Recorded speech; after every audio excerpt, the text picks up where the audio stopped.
ශිහාන් මිහිරංග අවුරුදු 2.5කට පස්සේ අනුෂ්කගේ චරිතය නැත්තටම නැති කරන්න හේතුව අම්මට බැන්න නිසාම නෙවෙයි. මෙන්න සම්පූර්ණ විස්තරය. ශිහාන් කියන්නේ ලංකාවේ බ්‍රෑන්ඩ් එකක්.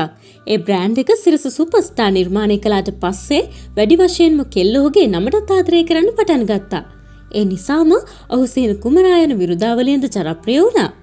අනුෂ්ක කියන්නේ නෙගටිව් මාකටිං වලින් ජනප්‍රිය වෙන්න එක එක උපායන් පාවිච්චි කරපු කොල්ලෙක්. ලයිව් ස්ට්‍රීම් වලදී ඉඳලා හිටලා ගායනා කරපු ශිහාන්ගේ සින්දු නිසා ඔහුට වැඩි ප්‍රචාරයක් හිමි වුණා.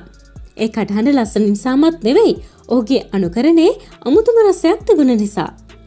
ඊට පස්සේ කාරෙල්ට ආපු අනුෂ්ක දිගින් දිගටම ශිහාන් මිහිරංගගේ චරිතය අනුකරණය කළා. වෙඩින් උත්සවවල ප්‍රධාන ආරාධිතා වෙන තරමටම ඔහු කරේට අරගෙන ආවේ ශිහාන් මිහිරංගට ආදරය කරපු අයමයි. ලයිව් ස්ට්‍රීම් කරන කාලේ අනුෂ්කගේ මච්චර වචන සෙට් එකක් තිබුණා. ඒත් ඒව වැරදි වැඩ කියලා තේරුම්ගත්තු අනුෂ්ක හිතට දුකක් දැනෙන වෙලාවට නම් සෝන් එකකුත් කළා. කොල්ල ඉස්සරහට අඩියෙන් අඩිය එනකොට ශිහාන් බෙල්ලෙන් අල්ලලාම අනුෂ්කව විසි කළා.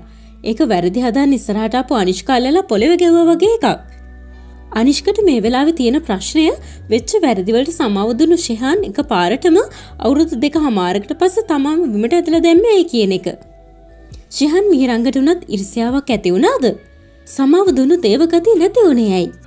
මේ පිළිබඳ පක්ෂපාත නැතිව ඔබේ අදහසත් පහලින් ඉදිරිපත් කරගෙන යන්න අමතක කරන්න එපා. ගිහින් එන්න ඊළඟ වීඩියෝ එකකින් හමු වීමේ බලාපොරොත්තු ඇතුව.